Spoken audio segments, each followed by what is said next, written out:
श्री गणेशाय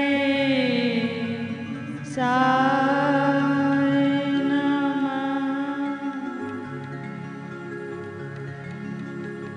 वक्रतुंड महाकाय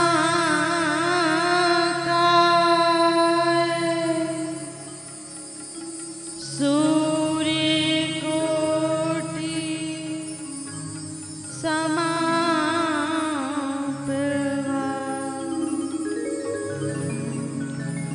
निर्विघ्नं कुरु।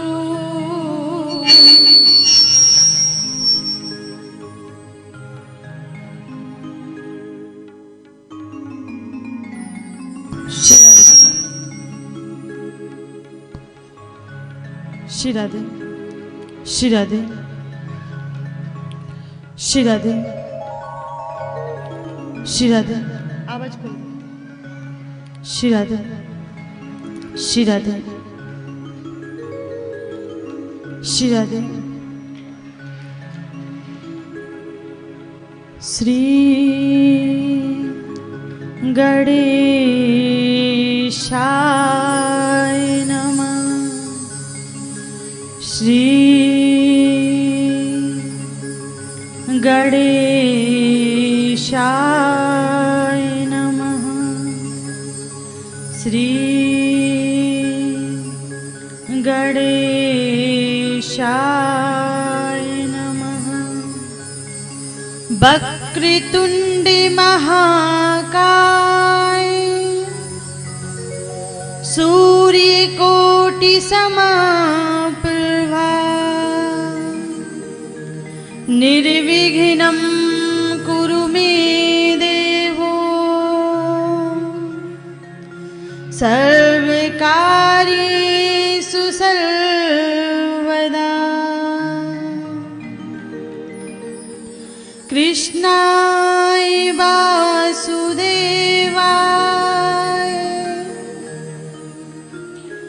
देवकी नंदनाय च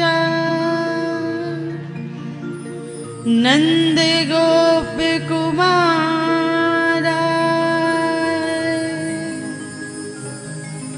गोविंदाय नमो नमः। या देवी सर्वभूतेषु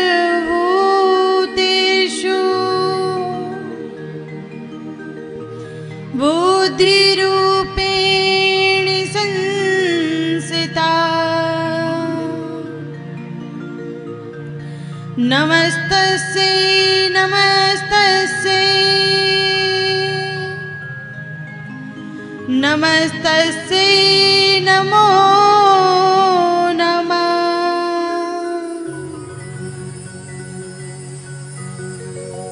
राधा मेरी स्वामिनी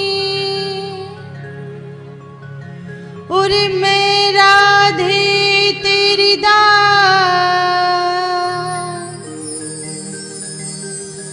जन्म जन्म मोहि दीजियो श्री वृंदावन को वृंदावन सोवन नहीं और नंद गाँव सोगा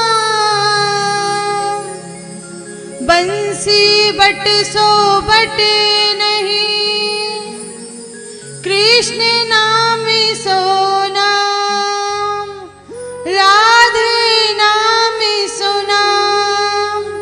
बोले श्री महाप्राणे की, श्री वेद व्यास जी महाराज की, श्री सुखदेव जी महाराज की, श्री परीक्षित जी महाराज की, श्री सूत जी महाराज की, सोनकादि ऋषियों की। अपने अपने गुरु महाराज की जय हो, यमुना मैया की जय हो, गंगा मैया की जय हो, क्षिप्रा मैया की जय हो, धर्म की जय हो, अधर्म का नाश हो, सभी प्राणियों में सद्भावना हो, गौ माता की रक्षा हो, गौ माता की रक्षा हो, हर हर महादेव हर हर महादेव।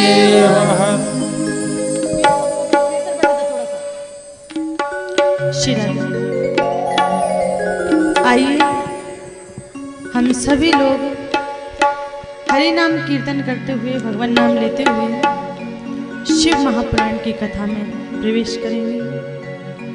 श्री राधे राधे गोविंद गोविंद राधे, राधे राधे गोविंद गोविंद राधे, राधे राधे गोविंद गोविंद राधे, राधे राधे गोविंद गोविंद राधे, राधे राधे गोविंद गोविंद राधे, राधे राधे गोविंद गोविंद राधे, गोविंद राधे गोपाल राधे, गोविंद राधे गोपाल राधे, गोविंद राधे गोपाल राधे, गोविंद राधे गोपाल राधे, राधे राधे गोविंद गोविंद राधे, राधे राधे गोविंद गोविंद राधे।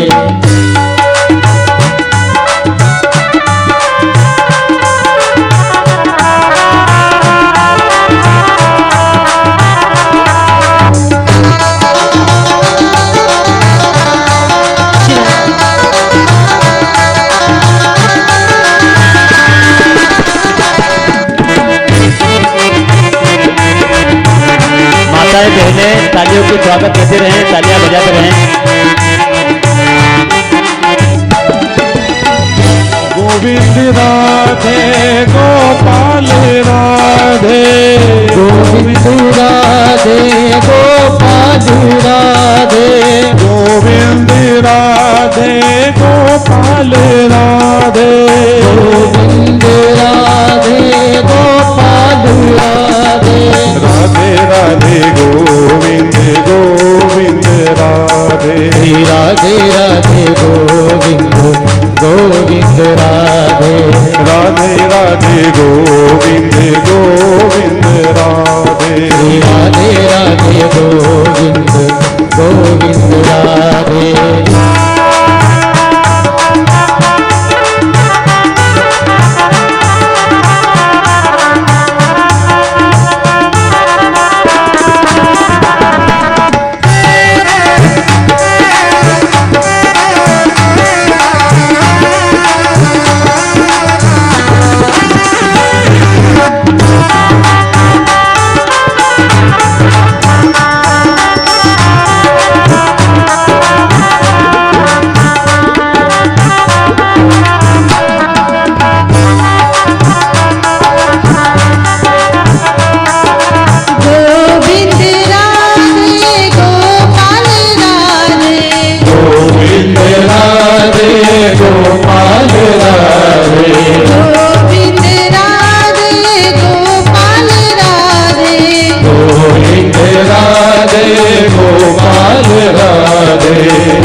गोविंद राधे गोपाल राधे गोविंद राधे गोपाल राधे राधे राधे गोविंद गोविंद राधे राधे राधे गोविंद गोविंद राधे राधे राधे गोविंद गोविंद राधे राधे राधे गोविंद गोविंद राधे।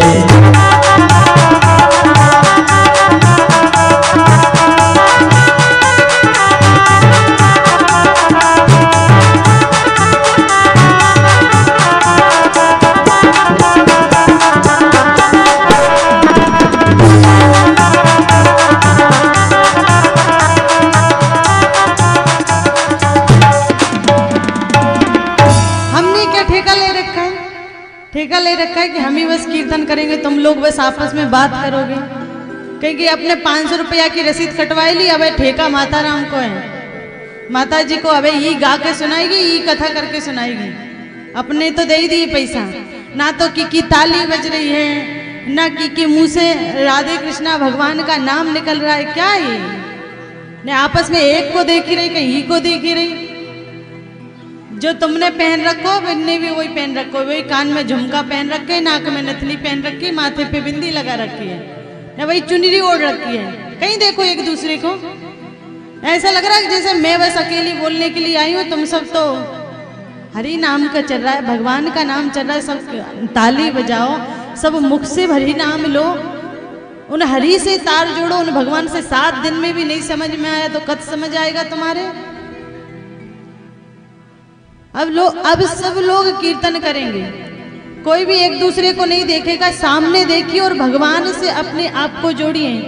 श्री राधे राधे गोविंद गोविंद राधे राधे राधे गोविंद गोविंद राधे राधे राधे गोविंद गोविंद राधे राधे राधे गोविंद गोविंद राधे गोविंद राधे गोपाल राधे गोविंद राधे गोपाल ताली से में चलती रहना चाहिए।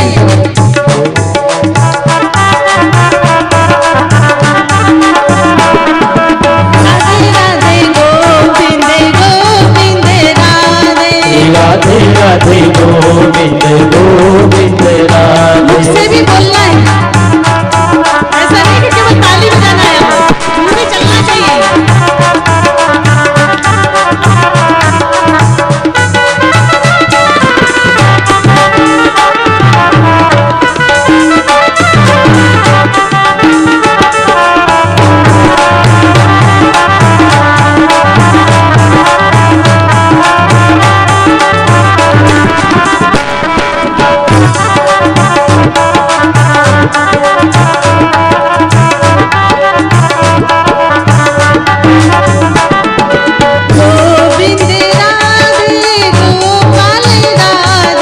गोविंद राधे गोपाल राधे गोविंद राधे गोपाल राधे गोविंद राधे गोपाल राधे गोविंद राधे गोपाल राधे राधे राधे गोविंद गोविंद राधे राधे राधे गोविंद गोविंद राधे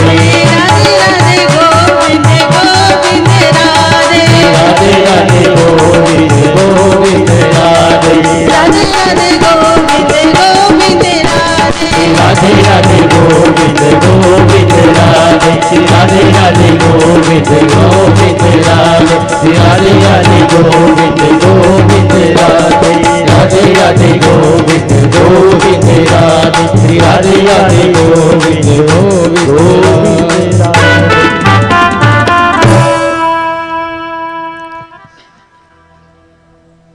जब कीर्तन हो, जब भगवान का नाम हो, तो आपस से ध्यान हटाकर उन हरि में तार जोड़ लेना चाहिए, उन प्रभु में तार जोड़ लेना चाहिए। आज पूर्णता की ओर है, आज पूर्ण हो जाएगी ये कथा और हम यहाँ से चले जाएंगे, तो बताओ फिर कौन कहेगा कि हरि से मन को लगा लो, प्रभु से मन को लगा लो। कीर्तन हो भजन हो तो ताली सेवा के साथ भगवान नाम लेना चाहिए। कहते हैं इन हाथों में ना जाने कौन सी रेखा पाप कर्म की बन गई हो, और दुख आने वाले हों, मुसीबत आने वाली हो, तो हो सकता है भगवान के नाम में कीर्तन करते हुए जब ताली बजाई तो उस ताली के माध्यम से जो पापों में रेखा बन गई थी वह रेखा मिट जाएगी, समाप्त हो जाएगी, वो कष्ट नहीं आएगा। इस जिह्वा से ना जाने किसको किस समय कौन सा बोल बुल गया हो तो वो पाप बन गया है, ना जाने कौन सा कष्ट देगा। तो जब इस जिह्वा से हरि नाम लेंगे, भगवान का नाम लेंगे तो वो पाप कट जाएगा, और जब वो पाप कट जाएगा तो उस पाप के बदले जो दुख आने वाला था वह दुख समाप्त हो जाएगा, वह कष्ट समाप्त हो जाएगा। इसलिए बार बार कहा जाता है भगवान का नाम लिया करो। हमें पता नहीं चलता ये मांस की जिह्वा है, ना जाने किससे कौन सा शब्द बोल दे और ना जाने किसको बुरा लग जाए, और ना हमें अनजाने में पता भी नहीं चलता कि इसको बुरा लग गया, इसका मन दुख गया, इसका दिल दुख गया, और उतने मात्र से हमें अपराध लग जाता है, पाप लग जाता है। पर जब हम भगवान का नाम लेते हैं, हरि का नाम लेते हैं अपनी जिह्वा से, अपने मुख से, तो जो अपराध किया गया था, जो पाप किया गया था, वह सब पाप समाप्त हो जाता है, वह सब पाप मिट जाता है। माँ जगत जननी महामाया ललिता त्रिपुरा सुंदरी की कृपा से, भगवान भोलेनाथ भोले शंभु की असीम कृपा से शिव महापुराण का सुंदर आयोजन और श्री राधा रानी गौशाला सेवा में समर्पित शिव महापुराण का आपके ग्राम खेड़ा खजूरिया में आयोजन हुआ है। आप सब ने इस आयोजन को समय प्रदान करके, क्योंकि धन कोई भी दे देगा, पर आज अगर कीमती है तो वो है सबसे ज़्यादा समय। आप सब ने समय प्रदान कर कर इस कथा को भव्यता का रूप प्रदान किया है। भगवान भोले शंभु भोलेनाथ की कृपा आप सब पर सदैव बनी रहे, आपकी सब मनोकामना अवश्य पूर्ण हो। भगवान भोले शंभु भोलेनाथ को रुद्राक्ष बड़ा प्रिय है। भगवान भोलेनाथ कहते हैं कि जो रुद्राक्ष धारण करता है, तीन चीज जिसके पास हैं वो साक्षात शिव स्वरूप ही है। प्रथम चीज है रुद्राक्ष, गले में अगर रुद्राक्ष है, मुख में हरि नाम है, और अगर शिव का भक्त है तो वो साक्षात शिव स्वरूप है। ऐसा व्यक्ति अगर आपको दर्शन हो जाते हैं, अगर दिख जाता है तो समझ लो साक्षात शिव का साक्षात्कार आज हो गया। ऐसा शिव का स्वरूप बताया। जो रुद्राक्ष धारण करता है वो मानो शिव को ही सदैव अपने साथ रखता है। कल जैसे मैंने कहा, वर्णन किया कि सबको कंठी माला धारण करना चाहिए। जब दूसरे समाज के लोगों को, दूसरे लोगों को जब उनको टोपी पहनने में शर्म नहीं आती, आधा पजामा पहनने में शर्म नहीं आती, तो फिर हमें तुलसी माला, कंठी माला, तिलक लगाने में क्यों शर्म आती है? ये तो हमारा सनातन धर्म की शोभा है, ये तो हमारा गुरूर है, ये हमारा मान सम्मान है। परंतु आज चलती फैशन के कारण, नई नई फैशन के कारण हमने वह तुलसी की माला, वह रुद्राक्ष धारण करना छोड़ दिया। जो रुद्राक्ष, जो तुलसी से हम वैष्णव कहे जाते हैं, जिन तुलसी जिन रुद्राक्ष से कहते हैं, जो लोग तुलसी की माला या रुद्राक्ष की माला धारण करते हैं, तो जब हम स्नान करते हैं ना, और जैसे रुद्राक्ष या तुलसी से वो जल स्पर्श होता है, तो स्पर्श मात्र से हमें गंगा, यमुना, गोदावरी, सरस्वती, सिंधु, कावेरी, सारी की सारी सप्त नदियों को स्नान का फल घर में ही प्राप्त हो जाता है, घर पर ही प्राप्त हो जाता है। क्योंकि हमारे गले में अगर कंठी माला डली है तुलसी की या रुद्राक्ष की, तो हम स्नान करेंगे तो जल स्पर्श अवश्य होगा, और जब स्पर्श जल होगा तो हमें सारी नदियों का स्नान का फल घर पे ही मिलेगा। इसलिए तुलसी की माला रुद्राक्ष को धारण करना चाहिए। और फिर कहते हैं कि देखो जो कंपनी का सामान होता है ना वो महंगा बिकता है और उस पे लोग विश्वास भी बहुत करते हैं, यकीन भी बहुत करते हैं। टैटो मार्क जो होता है अगर कंपनी का लगा होता है तो लोग उस सामान को ज़्यादा खरीदते हैं और कितना ही महंगा हो फिर भी उसको ले लेंगे। तो अगर हम कहते हैं कि ये जो तुलसी और रुद्राक्ष है ना ये कंपनी का टैटो मार्क है, ये लिखा हुआ है कि हम किस कंपनी के हैं। जब हम पे कुछ नहीं लिखा रहेगा तो हम किसी कंपनी के नहीं होंगे और जब किसी कंपनी के नहीं होंगे तो हमारी कोई कीमत नहीं होगी, बल्कि ठेला पे पड़े होंगे और कोई आएगा 1-2 रुपए में लेकर जाएगा। और अगर किसी कंपनी के रहे तो हम शीशे की दुकान में रखे जाएंगे और महंगे से महंगा व्यक्ति आएगा और लेकर जाएगा। तुलसी और रुद्राक्ष पहनने से हम कंपनी के हो जाते हैं। कैसे होते हैं? तो कहा जिसके गले में रुद्राक्ष होता है तो वो शिव की कंपनी का होता है और जिसके गले में तुलसी की माला होती है तो वो भगवान विष्णु भगवान कृष्ण की कंपनी का होता है। तो इससे पता चलता है कि हम किस कंपनी के हैं। और बहुत आवश्यक है तुलसी और रुद्राक्ष को धारण करना। कहते हैं जो भोजन हम करते हैं ना इसमें हजारों कीड़े मरते हैं, हजारों हत्याएं होती हैं। उन सब हत्याओं का जो पाप है वो अन्न के अंदर आ जाता है और जब हम वो पापों में अन्न खाते हैं तो हमें पाप लगता है, हमें अपराध लगता है। परंतु जिस समय हमारे गले में तुलसी की माला और रुद्राक्ष होता है और हम भोजन को करते हैं तो क्योंकि भोजन तो पापमय है, हमने दवाई छींची, दवाई डाली, यूरिया DAP डाले तो कितने सारे जीव मरे, वो सब हत्या उस अन्न के अंदर आ गई, वो सब पाप अन्न के अंदर आ गया। और जब हमने उस अन्न का भोजन किया, उसको खाया तो वो पाप सब हमारे अंदर आ गए। तो कहा इन पापों को कैसे समाप्त करें, कैसे मिटाएं? तो कहा अपने गले में तुलसी और रुद्राक्ष धारण करिए। तो इससे होगा क्या? तो कहा रुद्राक्ष जब स्पर्श किया जाता है तो भोलेनाथ को भोग लग जाता है और तुलसी जब स्पर्श की जाती है तो नारायण भगवान को भोग लग जाता है, हरि को भोग लग जाता है। और जिस वस्तु का भोग लगा दिया जाता है, जिस वस्तु को भगवान स्वीकार कर लेते हैं उस वस्तु में फिर पाप नहीं रहता और जब वो प्रसाद अंदर जाता है तो उस अन्न का पाप हमें नहीं लगता, उस अन्न का पाप नहीं लगता जो हम भोजन करते हैं। और जैसे कंठ पे भोजन आया और तुलसी से और रुद्राक्ष से स्पर्श हुआ तो उतने स्पर्श मात्र से उसका जो पाप है वो सब समाप्त हो जाता है और फिर हमारे अंदर जो जाता है वो केवल साधारण अन्न नहीं बल्कि भगवान का प्रसाद बन के जाता है। भोजन जो होता है वो भगवान नारायण का, भगवान शिव का प्रसाद बन के जाता है। इसलिए तुलसी और रुद्राक्ष अवश्य धारण करना चाहिए। कहते हैं जिसके जो रुद्राक्ष धारण करता है भूत प्रेत पिशाच डाकन ये कोई भी उसके स्पर्श नहीं कर सकते, उसके पास भटक भी नहीं सकते, उसके पास आ भी नहीं सकते। जो तुलसी की माला धारण करता है उसे भारी बाधा नेगेटिव ऊर्जा छू भी नहीं कर सकती, स्पर्श भी नहीं कर सकती। इसलिए तुलसी और रुद्राक्ष अवश्य धारण करना चाहिए। और तुलसी और रुद्राक्ष में इतनी अच्छी एक तरंग निकलती है, वो तरंग हमारी मन और बुद्धि को शांत रखती है। मन बुद्धि को शांत रखते साथ साथ में सात्विक ऊर्जा हमें प्रदान करती है, सात्विक विचार हमारे मन में आते हैं, सात्विक कार्य करने का हमारे मन में भाव आता है। इसलिए अवश्य धारण करना चाहिए।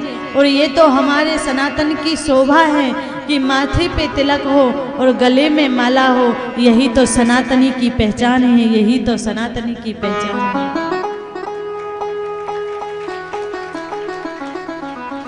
भगवान शिव को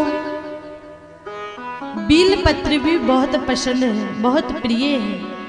शिव को जो बील पत्र अर्पण करता है वो भगवान भोलेनाथ उसको जैसे माता पार्वती मैया को बहुत प्रेम किया करते हैं, स्नेह बरसाया करते हैं, वैसे जो बील पत्र अर्पण करता है उस पर भगवान शिव की कृपा वर्षा करती है। ये बील पत्र आया कहाँ से, ये बील पत्र है क्या? तो कहा एक बार नारायण भगवान और माता लक्ष्मी का झगड़ा हो गया, क्योंकि बड़े घर की बेटी होती है तो कभी कभी अगर कोई पति ज्यादा बोल दे तो वो सीधा कहती है तुम जानते नहीं मेरे पिताजी वकील है, अभी जाके शिकायत करूंगी कोर्ट में ले जाएंगे। तुम जानते नहीं मेरे पिता पुलिस वाले हैं, अभी शिकायत करूंगी थाने में बंद कर देंगे। तो वैसे ही लक्ष्मी जी किसकी पुत्री है? सागर की पुत्री। और सागर की पुत्री है तो नारायण भगवान कुछ बोले तो लक्ष्मी जी ने कहा ऐसी उसी समझ रखा है क्या? सागर की पुत्री हूं, अभी पिता से कहूंगी तो महाप्रलय ला देंगे, पूरे संसार को समाप्त कर देंगे। तो नारायण भगवान ने कहा अच्छा सागर से कहेगी, जा जाकर कह दे आज तेरी बात नहीं मानने वाला। अब झगड़ा हो ही जाता है कभी कभी पति पत्नी में।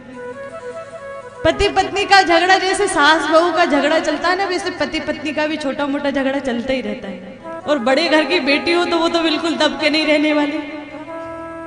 तुम्हें पता नहीं, जैसे सत्यभामा जी ने कहा ना भगवान श्री कृष्ण से, किस बात की धमकी देते हो? सवा मन सोना लेकर आई हूं साथ में। क्योंकि सत्यभामा जी जो थी वो मणि लेकर गई थी, वो रोज सवा मन सोना देती थी। तो जब वो सोना देती थी तो सत्यभामा जी सब किसी रानी से नहीं डरती थी, ना कृष्ण भगवान से डरती थी। और उनकी बात कोई नहीं माने तो कहती थी अभी पिताजी से शिकायत करूंगी और अभी कहूंगी मणि वापस लो इनसे। सबको डरा के रखती। तो वैसे ही बड़ी घर की बेटी होती है, 2-4 लाख रुपए 10 लाख रुपए ले आती है ना, तो कहते 10 लाख रुपए लेकर आई है, अभी पिताजी से शिकायत करूं, एक तो दहेज लिया है ऊपर से परेशान कर रहे हैं। तो यहाँ एक बार क्या हुआ, पति पत्नी में दोनों में झगड़ा हो गया और झगड़ा इतना बढ़ गया कि दोनों ने बात करना बंद कर दिया। अब बात बंद कर दिया तो दोनों क्या करते, पति को कुछ बात कहना हो तो वो लिख दिया करता, और पत्नी को कुछ बात कहनी हो तो वो भी लिख दिया करती। बोर्ड बना लिया उनने घर में एक। तो अब वो दोनों एक दूसरे से लिख के बात करते, मुंह से बात नहीं करते। अब जब समय बीता तो एक दिन क्या हुआ, पति को 6 बजे सुबह सुबह उठ के कहीं जाना था ऑफिस के काम से। तो उसने क्या किया, एक चिट्ठी में लिख के दे दिया। तो पत्नी ने ले लिया, पत्नी ने भी पढ़ा और सो गई। और सुबह हुआ तो जैसे 6 बजे तो पत्नी ने भी एक चिट्ठी में लिख के रख दिया 6 बज गए उठ जाइए ऑफिस के काम से जाना है। अब चिट्ठी रखी तो वो बेचारे पति को कहां से पता चले। अब सुबह जब 8 बज गए और पति उठा और उठ कर देखा 8 बज गए, तो उसने कहा कि तूने मुझे उठाया नहीं। तो उसने इशारा कर दिया, चिट्ठी लिख दी थी।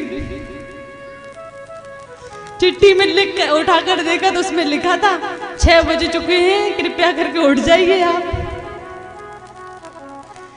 तो ये प्रेम का झगड़ा है। तो पति ने कहा मुंह से नहीं उठा सकती थे, तो पत्नी बोली तुम मुंह से नहीं बोल सकते थे। तो वैसे ही यहाँ लक्ष्मी नारायण भगवान का झगड़ा हो गया। अब लक्ष्मी नारायण भगवान ने कहा नारायण भगवान अब तो रहूंगी नहीं, मैं तो जा रही हूँ पिता के पास। तो नारायण को भी थोड़ा सा गुस्सा आ रहा था, तो कहा चले जाओ जाओ। तो लक्ष्मी जी सच में चली गई। अब सच में चली गई पर वो छोटा सा झगड़ा और इतना बढ़ गया। अब लक्ष्मी जी सोचे कि नारायण भगवान लेने आएंगे, और नारायण भगवान सोचे कि लक्ष्मी जी खुद आएंगे। क्यों गई, मैंने तो बोला नहीं था जाने को। ऐसे बहुत सारे ऐसा केस होते हैं। पहले माताओं का थोड़ा बहुत झगड़ा हो जाता तो मायके चली जाती, फिर वहां से सोचती पति लेने आ जाए। और लेने ना आए तो वो भी कहती मैं जाऊंगी तो इज्जत खराब हो जाएगी, बोलेंगे कि गई थी तो फिर आ गई। ने पति सोचे कि मैं क्यों लेने जाऊं, मैं लेने जाऊंगा तो बोले जरूरत पड़ गई ने आ गए। तो दोनों तरफ आफत, तो न एक आता है न एक जाता है, और कई सारे रिश्ते तो ऐसे ही टूट जाते हैं इस अकड़ में। पर ये छोटी छोटी बातों पर इतना नहीं रखना चाहिए। उल्टा पत्नी को आकर बोलना चाहिए, घर पे वापस आ जाए और आकर अगर कुछ बोले नहीं तो क्यों, मेरा घर तो आऊंगी नहीं तो कहाँ जाऊंगी, मेरा मन पड़ेगा जब जाऊंगी और जब आऊंगी। कौन होते हो तुम रोकने वाले? ऐसा नहीं कि हम आ गए हैं तो लौट के नहीं जाएंगे जब तक लेने नहीं आए, वो सही में दूसरी ले आएंगे। जमाना बहुत उल्टा है कि तू गई तो दूसरी आएगी, अब नहीं। तो तो लक्ष्मी मैया को लेने जब नारायण भगवान नहीं आए और लक्ष्मी जी भी सोचे कि मैं कैसे जाऊं, तो उदास हो गई। और जब उदास हो गई तो वहां नारद जी महाराज आए। और जब नारद जी महाराज आए, नारद जी ने कहा माता आप उदास क्यों हैं? लक्ष्मी जी ने कहा नारायण से दूर रहकर लक्ष्मी कभी प्रसन्न रह सकती है क्या? मैं नारायण से दूर हूं तो उदास हूं। नारायण से मिलना चाहती हूँ, वो लेने नहीं आते, मैं जा नहीं सकती। गुस्से में मैं आई हूँ घर छोड़ के, बैकुंठ छोड़ के। तब नारद जी महाराज कहते हैं माता आप शिव की आराधना करो, भगवान शिव कृपा करेंगे और नारायण आपको लेने अवश्य आएंगे। जब नारद जी महाराज ने ऐसा कहा तो माता लक्ष्मी ने साधना की है। कहती हैं जो सावन महीना है जिसमें साधना की थी, वो सावन का महीना ही था जिसमें लक्ष्मी ने साधना की थी, आराधना की थी। पूरे महीने भर माता लक्ष्मी ने शिव को जल अर्पण किया, शिव का अभिषेक किया, शिव का तप किया। जब सावन का पूर्ण महीना हुआ और पूर्ण सोमवार के दिन भगवान साक्षात शिव प्रकट हुए और शिव के साथ साथ एक वृक्ष उत्पन्न हुआ। माता लक्ष्मी ने शिव को प्रणाम किया, हे नाथ कृपा करें, दया करें, नारायण से फिर से लक्ष्मी का मिलन करवाएं। वहाँ भगवान शिव ने नारायण का आह्वान किया है और जहाँ शिव नारायण का आह्वान करें, नारायण को याद करें, वहाँ शिव ना आए, ऐसा नारायण ना आए ऐसा संभव नहीं। नारायण भगवान आए हैं, विष्णु भगवान आए हैं। लक्ष्मी को नारायण को सौंप दिया शिव ने और शिव ने कहा हे नारायण आप लक्ष्मी जी को साथ में लेकर जाइए। माता लक्ष्मी ने पूछा ये बील पत्र, ये वृक्ष क्या है? तो भगवान शिव ने कहा लक्ष्मी तेरे तप से, तेरे आराधना से, तेरी भक्ति से तो मैं आया हूँ और तेरे तप के तेज से ये बील पत्र का, बील वृक्ष का फल उत्पन्न हुआ है, ये बीलो वृक्ष उत्पन्न हुआ है। हे लक्ष्मी मैं आशीर्वाद देता हूँ कि आज से जो इस बील वृक्ष को मुझे अर्पण करेगा, इस बील पत्र को मुझे समर्पित करेगा, मैं उस पर बड़ा प्रसन्न होऊंगा, उसकी सभी मनोकामना पूर्ण करूंगा और आज से इसे श्रीफल कहा जाएगा। क्योंकि लक्ष्मी के द्वारा उत्पन्न हुआ था इसलिए श्री वृक्ष कहा जाता है बील वृक्ष को। और भगवान शिव को जो श्री वृक्ष का श्री फल अर्पण करता है या उसका पत्र अर्पण करता है, भगवान शिव उस पर बड़ा प्रसन्न होते हैं, बड़े खुश होते हैं। माता लक्ष्मी ने कहा मैं बड़ी प्रसन्न हूँ, बड़ी खुश हूँ। हे नाथ जब आप उसकी मनोकामना पूर्ण करेंगे तो लक्ष्मी जी कहती हैं कि मैं भी आशीर्वाद देती हूँ इस बील वृक्ष को, जो इसके नीचे बैठकर शिव महापुराण का पाठ करेगा या जो इसके नीचे बैठकर शिव की आराधना करेगा या इस बील वृक्ष की पूजन करेगा, इसको जल अर्पण करेगा, तो वो उसके घर में केवल मात्र लक्ष्मी नहीं बल्कि महालक्ष्मी उसके घर में निवास करेगी, महालक्ष्मी उसके घर में निवास करेगी। बोले भोलेनाथ की। ऐसे कृपालु, ऐसे दयालु भोले शंभु भोलेनाथ जिनने लक्ष्मी जी को नारायण से मिलवाया और साथ में ही बील वृक्ष की महिमा बताई।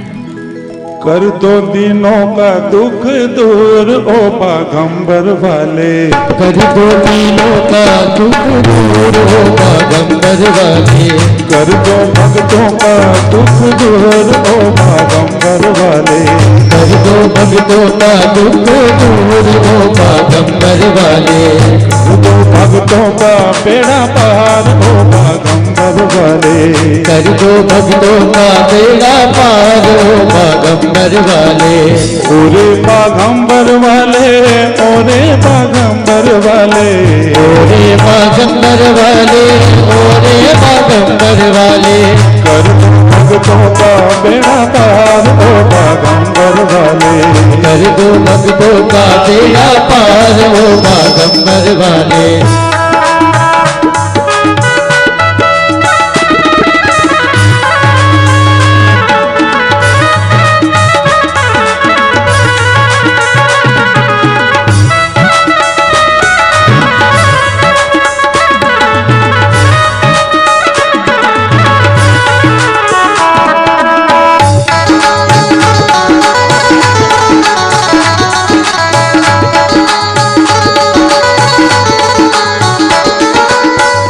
हरी हरी बिल की पत्तियां चंदन चावल, हरी हरी बील की पत्तियां चंदन चावल, हरी हरी बिल की पत्तियां चंदन चावल, हरी हरी बील की पत्तियां चंदन चावल, और चढ़ाऊं फल फूल ओ बागंबर वाले, और चढ़ाऊं फल फूल ओ बागंबर वाले, कर दो दिनों का दुख दूर ओ बागंबर वाले, कर दो दिनों का दुख दूर ओ बागंबर वाले।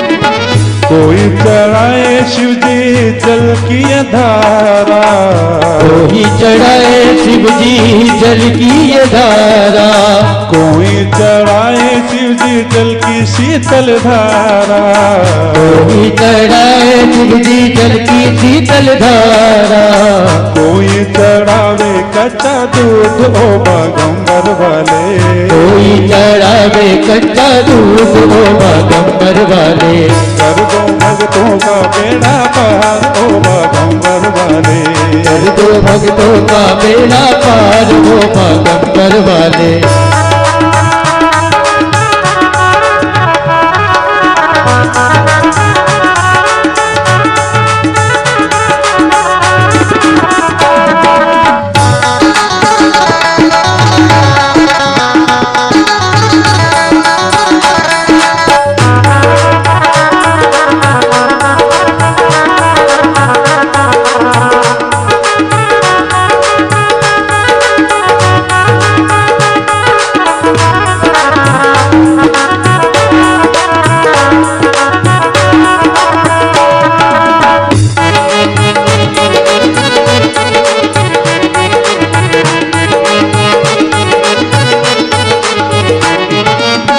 आख धतूरा शिव जी भोग लगत है, आग धतूरा शिव जी भोग लगत है, आख धतूरा शिव जी भोग लगत है, आग धतूरा शिव जी भोग लगत है, भंगिया पीवोनी भरपूर ओ बागंबर वाले, भगिया पीवोनी भरपूर ओ बागंबर वाले, कर दो दिनों का दुख दूर ओ बागंबर वाले, कर दो दिनों का दुख दूर ओ बागंबर वाले।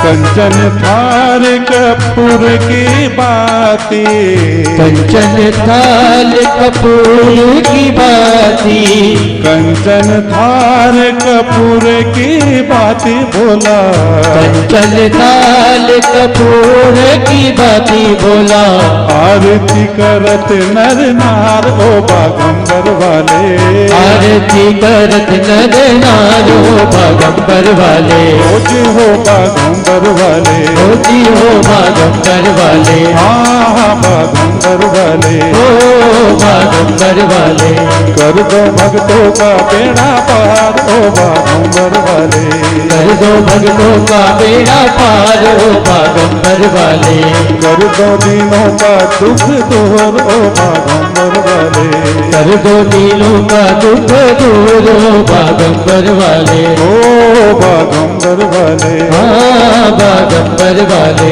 ओ जी हो बागंबर वाले, आदि हाँ बागंबर वाले। हर हरे देव हर हर भोलेनाथ भोले शंभु उन दीनानाथ ने नारायण भगवान को लक्ष्मी को प्रदान किया है। वहां लक्ष्मी नारायण शिव को प्रणाम करके वापस लौट गए। भोले शंभू भी कैलाश धाम पर लौट गए। आगे बहुत सुंदर एक कथा आती है। दूसर नामक का एक दैत्य था। सारे संसार में उसने त्राही त्राही मचा रखी थी। ना किसी को वेद पढ़ने देता था, ना यज्ञ करने देता था, ना शास्त्र पढ़ने देता था, ना तो हरि का भजन करने देता था। बड़ा अनाचार, बड़ा अत्याचार करता था।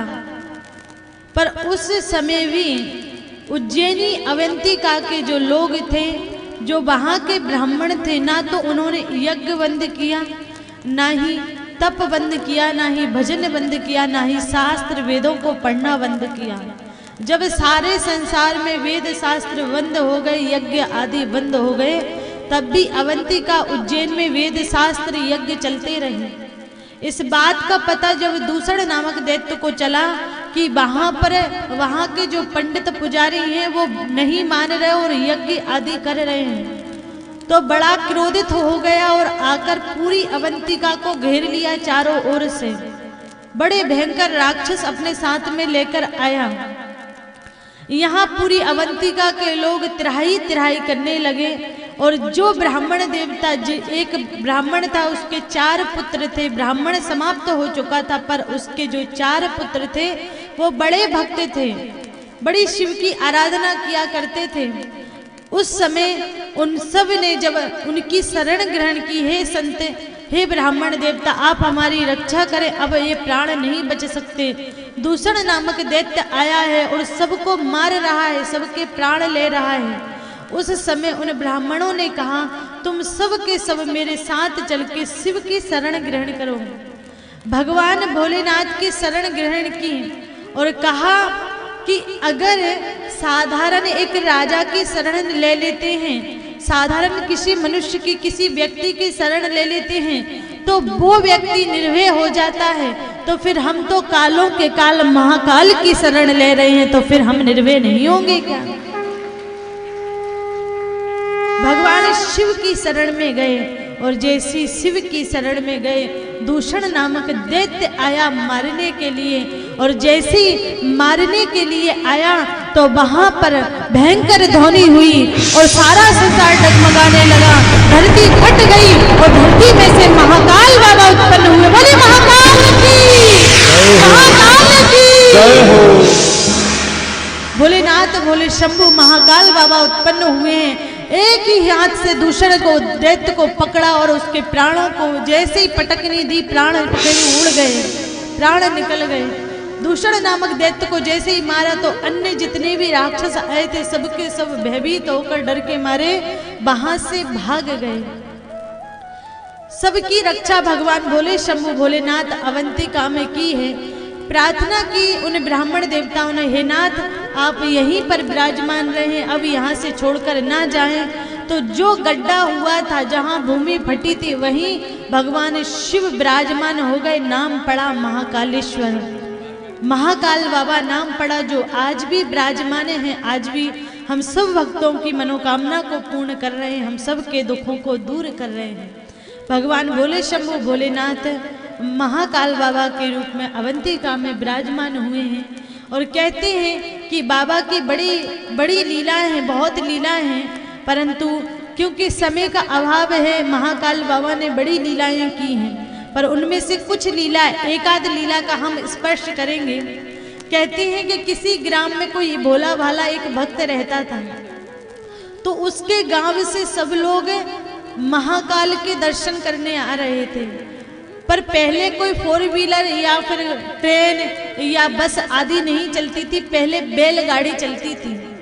तो जब बैलगाड़ी चलती थी तो लोग उस बैलगाड़ी में भरा गए। अब सामान भी रख लिया, वो लोग बैठ भी गए, तो उसमें जगह नहीं बची। और जगह नहीं बची तो उस भोले भक्त को वहीं छोड़ दिया कि तू रहने दे, अब तू मत चल, इसमें जगह नहीं है गाड़ी में।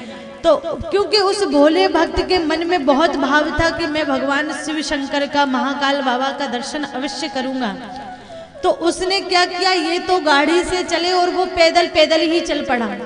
अब क्योंकि ये लोग गाड़ी में थे तो ये जल्दी पहुंच गए और वो पैदल आ रहा था तो उसे समय लगा। जब सब लोगों ने इन्हें दर्शन करके ये काशी के लिए निकल रहे थे उसी समय वो पहुंचा। तो इन्होंने कहा कि क्यों रे तुझे वहां छोड़कर आए फिर भी तू यहाँ आ गया। तो उसने कहा नहीं, मैं तो महाकाल बाबा के दर्शन करूंगा। तो उन्होंने कहा कि तू महाकाल के दर्शन कर, हम तो अब काशी निकल रहे हैं और अब तुझे कौन खाने को देगा, कौन पीने को देगा, कौन तुझे रखेगा, तुझे सोचना चाहिए था, तुझे नहीं आना था।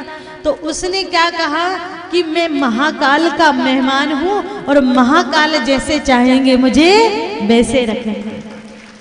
मैं महाकाल का मेहमान हूं। और कहते हैं कि जो भगवान भरोसे होता है उसकी बात तो भगवान ही रखते हैं। जब अन्य सब लोग काशी के लिए निकल पड़े तो यहाँ इसने महाकाल बाबा के दर्शन किए, हरसिद्धि के, भूखी माता के, मंगलनाथ के, सांदीपनी के, पूरे हरसिद्धि आदि सबके दर्शन।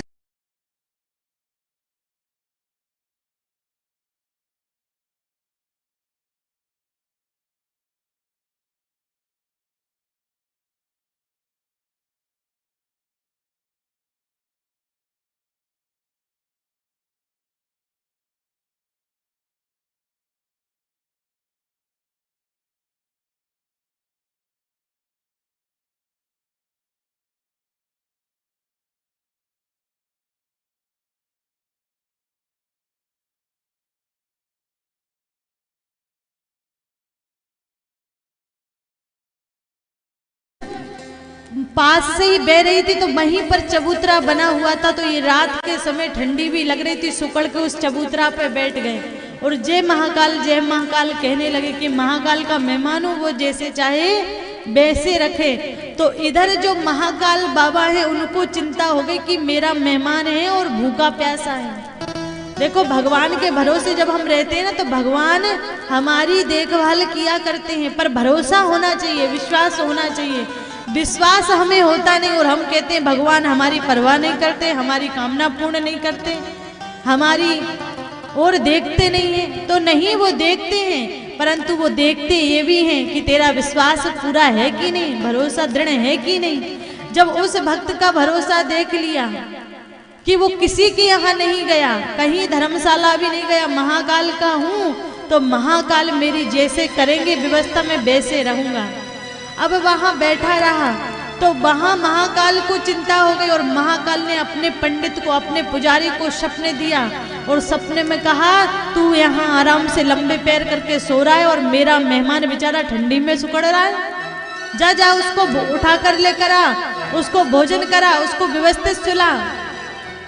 तो पुजारी जी ने कहा ऐसा कौन सा महाकाल का मेहमान आ गया, बेचारा डर के मारे भागा भागा गया। अब राम घाट पे जाकर चिल्लाने लगा महाकाल का मेहमान कौन है भैया, महाकाल का मेहमान कौन है। अब सब आश्चर्यचकित हों कि महाकाल का मेहमान ये कौन सा नया व्यक्ति है, क्योंकि सबके अंदर वो भाव नहीं था, हर किसी के अंदर ये भाव नहीं आता। पर ये उस कोने में उस छतरी के नीचे बैठा हुआ था, इसने कहा मैं ही महाकाल का मेहमान हूँ। तो तू ही महाकाल का मेहमान है भैया, तू तो यहाँ बैठा हुआ, महाकाल हमें परेशान कर रहे हैं, चल तू बहुत दिक्कत में है, तू मेरे घर पे चल। उसने कहा नहीं, मैं घर पे नहीं जाऊंगा, महाकाल का मेहमान हूँ, महाकाल के पास ही रहूंगा। तो उसको मंदिर में ले गए और जब मंदिर में ले गए तो उसको बढ़िया भोजन कराया, उसकी व्यवस्था करवाई, उसको बढ़िया अच्छे से सुलाया। अब सुलाया, पंडित जी उसको सुला के वापस घर चले गए और इधर महाकाल बाबा सोच रहे हैं कि देखो मेहमान की खातिरदारी कोई ऐसे करता है क्या। उसको भोजन भी करा दिया, उसको सुला भी दिया और जो सबसे प्यारी भांग की जो शरबत है, जो लस्सी है, वो तो इसे पिलाई नहीं। अब मेहमान जब आता है तो हम क्या खिलाते पिलाते, जो हमें सबसे प्रिय चीज होती है हम उसको खिलाते पिलाते हैं। तो कहा इसको शरबत तो पिलाया ही नहीं, इसको नहीं पिलाया, मुझे जाना पड़ेगा। तो भगवान महाकाल ने अपने हाथों से शरबत बनाया, ठंडाई बनाई, उस ठंडाई को वो जो सोने का उनका गिलास था उस गिलास में भरा और गिलास में भरकर लेकर गए और उसको पिलाया। और जब पिलाया और जब पिलाकर वापस आए महाकाल तो वो गिलास जो था वो उसको ही देकर आ गए, छोड़े आए वहां पर। उसने पूछा भी तू कौन है, तो कहा मैं भी महाकाल का भक्त हूँ। भगवान शिव ने ये नहीं कहा कि मैं साक्षात बोले हूँ मैं शिव हूँ, तो उससे बोल दिया कि मैं भी महाकाल का भक्त हूँ, उनका ही पंडा उनका ही पुजारी हूँ। उसने बेचारे ने ठंडाई ले ली, ठंडाई पी ली, गिलास अपने सिर पे रख के सो गया। जब सवेरे हुआ और पुजारी जी गिलास को ढूंढने लगे कि वो सोने का गिलास गया कहाँ, तो ढूंढते ढूंढते पता चला कि वो गिलास जो था वो तो उसके पास रखा है। तो उससे पूछा कहाँ से आया, तो कहा भैया मैंने नहीं लिया, कोई व्यक्ति आया था एक, उसकी जटा बंधी हुई थी, वो भी ये भी नहीं जानता कि भगवान शिव कैसे हुए, कि जटा बंधी हुई थी, सांप लटका हुआ था, जान गया पुजारी की भगवान शिव आए थे। बोले नाथ की। देखिए परम पूज्य गुरुदेव हमारे बीच पधार चुके हैं। माताएं बहनों से निवेदन है कि अपने स्थान पर यथावत विराजी रहें, खड़े न होएं, उनको वहीं से स्वागत करें, चरणों में पुष्प चढ़ाएं, उनकी वंदना करें गुरुदेव की। माताएं बहनें यथावत स्थान पर विराजी रहें।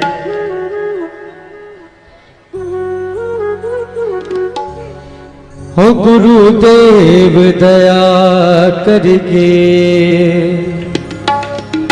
मुझको अपना लेना, हो गुरुदेव दया करके मुझको अपना लेना, मैं चरण पड़ा तेरी, मैं चरण पड़ा तेरी, चरणों में जगा देना, हो गुरुदेव दया करके मुझको अपना लेना, हो मैं चरण पड़ा तेरी, मैं चरण पड़ा तेरी, चरणों में जगा देना।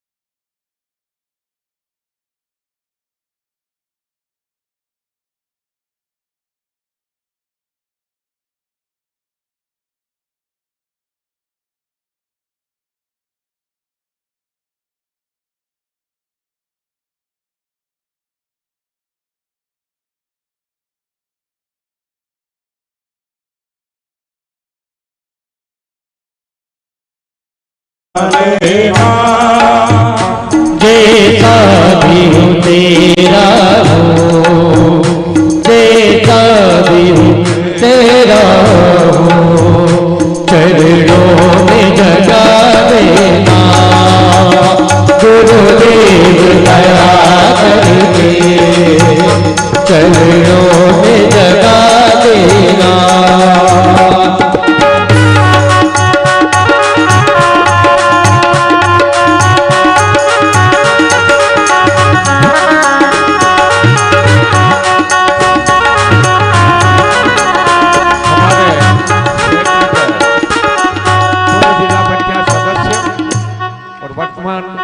जिला जनपद प्रतिनिधि श्रीमान प्रताप सिंह जी वो महाराज श्री का स्वागत कर रहे हैं। शिव महापुराण में पधार है, इसके लिए धन्यवाद।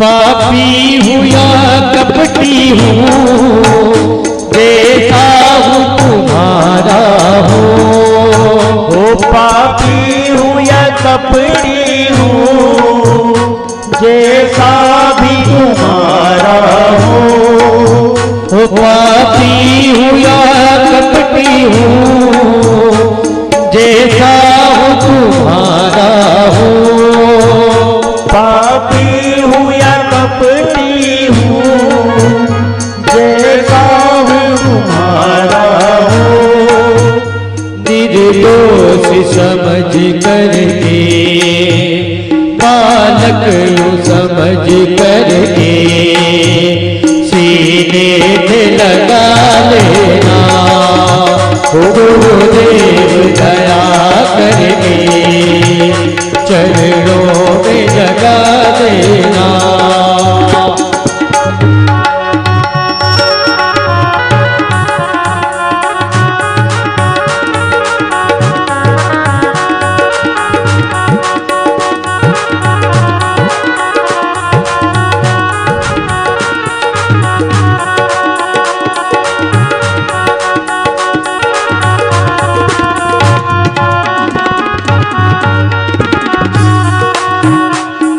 इस जग का सताया हूँ, तेरे द्वार पे आया हूँ। इस जग का सताया हूँ, तेरे द्वार पे आया हूँ। सब नीचे नाते छोड़ो, तेरी शरण में आया हूँ। मुझे अपना समझ करके, मुझे अपना समझ करके चरणों में जगा देना। गुरुदेव दया करके चरणों में जगा देना। गुरुदेव दया करके चरणों में जगा देना। चरणों में जगा देना। मुझे अपना बना लेना। चरणों में जगा देना। सभी भक्त अपने दोनों हाथ ऊपर करके भगवान सदगुरुदेव भगवान का जयकारा लगाएं। बोले सदगुरुदेव भगवान की जय हो। भोले शंभु भोलेनाथ स्वयं जाकर उसको ठंडाई पिलाकर आए हैं। कितने दयावान हैं, कितने कृपावान हैं। उसने उसके मुख से केवल मात्र इतना सा कहा कि मैं महाकाल का मेहमान हूँ, तो महाकाल ने उसे सच में स्वीकार करा कि हाँ ये मेरा ही मेहमान है। जब सवेरा हुआ और ब्राह्मण देवता से वो कहकर कि मैं अब काशी जा रहा हूँ, ब्राह्मण देवता ने कहा जिसके लिए महाकाल स्वयं आए अब उसे कहीं और जाने की जरूरत नहीं, अब और कहीं जाने की आवश्यकता नहीं। और कहते हैं कि महाकाल के मंदिर में ही उसके प्राण निकले, और जब प्राण निकले तो उसे यमराज नहीं बल्कि महाकाल आए और लेकर कैलाश धाम को लेकर गए। बोले शंभु लेकर गए। कितने दयामय, कितने कृपामय हैं शंभु, कितने दयालु हैं। ऐसे भोलेनाथ, ऐसे भोले शंभु जिनकी शरण में जाने मात्र से बड़े कृपा करते हैं, बड़ी दया करते हैं। ऐसे भोलेनाथ की शरण हम क्यों ना लें। और वो भोलेनाथ भी अगर किसी को प्रेम करते हैं तो वो प्रेम करते हैं गौ माता को। तभी तो नंदी पर सदैव सवार रहते हैं। जब भोलेनाथ ने जहर पिया तो उस समय जहर जब पिया था तो उनके शरीर में हल्की सी जलन हुई थी, और जब जलन हुई तो उस समय गौ माता का जो दूध था, क्योंकि दूध की जो सीरक होती है वो ठंडी होती है, तो भगवान भोलेनाथ दूध में जाकर बैठ गए गौ माता के, और गौ माता स्वयं आकर भोलेनाथ के ऊपर दूध को अपने आप छींचन करने लगी। जब से भगवान भोलेनाथ दूध में बैठे तभी से भगवान शिव शंभु को दूध बड़ा प्रिय हो गया। और भगवान भोलेनाथ क्योंकि विषधारी हैं, सदैव नाग लटके रहते हैं, और जहर भी पान किया है, नीलवर्ण भी हो गया है, तो इसीलिए भगवान भोले शंभु दूध बड़ा प्रिय है। जो दूध चढ़ाता है भगवान शिव को शीतलता प्रदान करता है, भगवान उसको घर में यश कीर्ति संपत्ति प्रदान किया करते हैं। भगवान भोलेनाथ कृपा करते हैं। वो गौ माता जिसको दूध में भगवान शिव स्नान करते हैं, जिससे गौ माता के दूध से, जिस पंचामृत से भगवान शिव का अभिषेक होता है, जिस गौ माता के बिना हमारी कोई भी पूजा संभव नहीं हो पाती। अगर शिव की आराधना करना है तो पंचामृत से स्नान कराना पड़ेगा। अगर कृष्ण की आराधना करना है तो उन्हें भी पंचामृत से स्नान कराना पड़ेगा। अगर यज्ञ करना है तो वहां पर भी घी की आवश्यकता पड़ेगी, घी के बिना यज्ञ संपन्न नहीं होता। अगर भगवान की पूजा भी करना है तो दीपक लगाने के लिए भी हमें घी की आवश्यकता पड़ती है। यानी हमारे पूरे जीवन में हमें गौ माता की, घृत की, दूध की और गौ माता की सेवा की कितनी आवश्यकता है आप स्वयं ही जान लीजिए। वो गौ माता जिसके बिना ना तो हमारा सनातन धर्म पूर्ण होता है, ना हम पूर्ण होते हैं, ना हमारी कोई पूजा पूर्ण होती है। वो गौ माता आज दर दर भटक रही है, रोड पर पन्नी खा रही है, उस पन्नी को खाकर उसके प्राण निकल जाते हैं। हम तो समोसा और कचौड़ी खाकर पन्नी में थोड़ा बहुत छोड़कर फेंक देते हैं, और जब वो गौ माता उस पन्नी को आकर उस समोसा और कचौड़ी के खाने के चक्कर में पन्नी को खाती है, और जैसे ही पन्नी को खाती है तो वो गले में फंसने से उसके प्राण निकल जाते हैं, और जब प्राण निकलते हैं तो कहीं ना कहीं गौ हत्या के अधिकारी पापी हम भी हो जाते हैं, कहीं ना कहीं हम भी उस गौ हत्या के पापी हो जाते हैं। आप सबसे निवेदन है, अगर गौ माता रोड पर नहीं घूमेगी तो ना ही काटने वाले उसे ले जा पाएंगे, ना ही पन्नी खाकर उसके प्राण निकलेंगे, और ना ही गौ माता की दुर्दशा होगी, जिसके अंदर हम 33 कोटि देवी देवता का निवास जिस गौ माता के अंदर है। दीपावली की पूजा हम जब करते हैं तो सबसे पहले हमें गौ माता की पूजा करना पड़ता है, तभी कहीं दीपावली की पूजा संपन्न होती है, तभी कहीं लक्ष्मी की पूजा संपन्न होती है। ऐसी गौ माता दर दर भटकेगी, इससे इस दुर्भाग्य से और कोई दुर्भाग्य नहीं हो सकता। मैं जानती हूँ कि दान आप सब लोग करना चाहते हैं और आप देना चाहते हैं, गौ सेवा भी करना चाहते हैं, पर आपको विश्वास ये नहीं ठहर पाता कि हमारा दिया हुआ धन उचित स्थान पर लगेगा कि नहीं लगेगा, अगर इस धन से दी हुई धन के द्वारा सेवा होगी कि नहीं होगी। तो इसीलिए मैं कहती हूँ कि आप भली चाहे जो दे रहे हैं तो आप हमें दीजिए मत दीजिए, पर वहाँ गौशाला में जाकर स्वयं अपने हाथों से सेट बनवा कर आइए, वहाँ गौ माता को भूसा डलवा कर आइए, आप स्वयं जाकर गौ सेवा कर कर आइए। आपको विश्वास रहेगा कि हाँ, हमारा धन, हमारा संपत्ति जो थी वो गलत स्थान पर नहीं लगी। आपसे बहुत दूर नहीं है श्री राधा रानी गौशाला रुनखेड़ा एवं समस्त देश। जो गौशाला है वो आपके ही पास में ही है, आपके जिले में ही है, उज्जैन जिले में ही आती है, और रुनखेड़ा गांव भी कोई यहाँ से ज्यादा दूर नहीं, 90-100 किलोमीटर की दूरी पर है।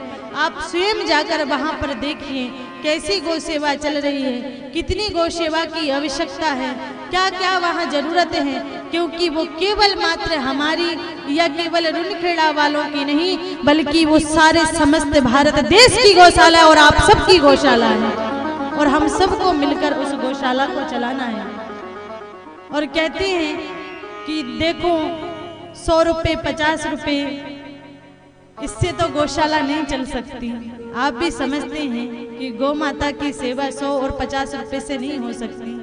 कम से कम ऐसा तो लगना चाहिए कि हम गौ माता की सेवा में समर्पित कर रहे हैं धन को, और हम सच में हृदय खोलकर दे रहे हैं। मैं आपको विश्वास दिलाती हूँ कि गौ माता की सेवा में आप जितना समर्पित कर रहे हो, आने वाली फसल में गौ माता 4 गुना आपको बढ़ा कर देगी, आपके धन में आनंद कर देगी, आपके जीवन में आनंद कर देगी, आपको अवश्य बढ़ा कर देगी।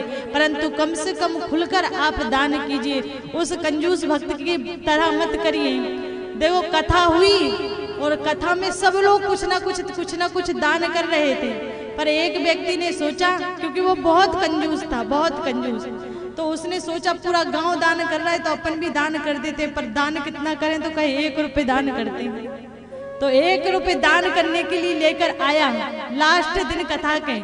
अब जब लेकर आया तो उसको उस रुपया को मुट्ठी बांध के कस के बैठा, कस के मुट्ठी बांध के, क्योंकि पैसा को छोड़ता ही नहीं, बिल्कुल नहीं छोड़ता, तो कस के बांध के बैठा। और जब कथा 2-3 घंटे की पूर्ण हुई, और जब पूर्ण हुई तो दान देने की बारी आई, तो सब लोग दान देने लगे, तो उसने सोचा मैं भी दान कर देता हूँ। और जैसे क्योंकि कस के मुट्ठी बांधी थी वो पसीज गई थी, पानी आ गया था, तो उसने जैसे ही खोली और खोल कर देखा कि पानी हो रहा, तो उसने कहा मत रो मैं नहीं दान करूंगा, मत रो तू तो ऐसा मत करिए। कम से कम गौ माता की सेवा में आप समर्पित कर रहे हैं धन को। गौ माता कभी किसी का उधार नहीं रखती है, वो आपको अवश्य 4 गुना प्रदान करके देगी, 4 गुना बढ़ा कर देगी। हम सब गौ सेवा करेंगे, गौ माता की रक्षा करेंगे, ये संकल्प हमने लिया है, तो हमें गौ सेवा सभी को मिलकर करना है। क्योंकि कथा तो बहुत है, हरि अनंत हरि कथा अनंता, प्रभु की कथा जब सरस्वती माता शेष नाग भी नहीं कह सकते तो हम में क्या सामर्थ्य है कहने की। आज क्योंकि पूर्णता की ओर है कथा और महाराज श्री का सत्संग भी हमें श्रवण करना है, तो आज कथा को हम यहीं विराम देंगे, विश्राम करेंगे। और अगर मुझसे कभी आपको मैंने डांट दिया हो, कभी मैंने गलत बोल दिया हो, कभी कुछ कह दिया हो, मेरी वाणी में क्योंकि हजारों शब्द बोलती हूँ और कोई तो अपराध होता नहीं है, वाणी के द्वारा बोलती हूँ, हजारों शब्दों में ऐसा कोई शब्द भूल गया हो जो आपको अच्छा नहीं लगा हो, आपको बुरा लगा हो, तो मैं आप सबसे हाथ जोड़ के क्षमा मांगती हूँ कि मुझे आप सब लोग क्षमा कर दीजिए अगर कोई गलती हो गई हो तो। और क्योंकि भगवान भोले शंभु की असीम कृपा से ये कथा बहुत सफल रही।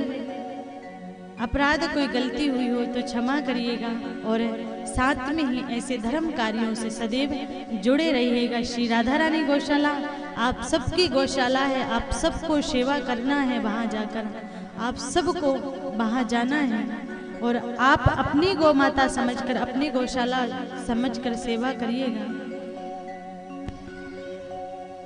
और तो मैं क्या कहूँ, आप सब बहुत अच्छे भक्त हैं, बहुत प्रेमी हैं और मुझे विश्वास है कि आप राधा रानी गौशाला से अवश्य जुड़ेंगे और उसको बहुत भव्यता प्रदान करेंगे। आप सभी को राधे राधे, श्री शिवाय, नमस्तुभ्यं। देखिए, इस कथा से प्रभावित होकर, पूज्य गुरुदेव और गुरु माँ की कथा से प्रभावित होकर एक भक्त ने अपने जीवन की कमाई, अंदर की कमाई, एक गुल्लक तोड़कर 2842 रुपए गौशाला में दान किए हैं। श्री राधा रानी गौशाला बहुत में सुंदर, बहुत सुंदर। तालियों की से और जोर से बजाइए।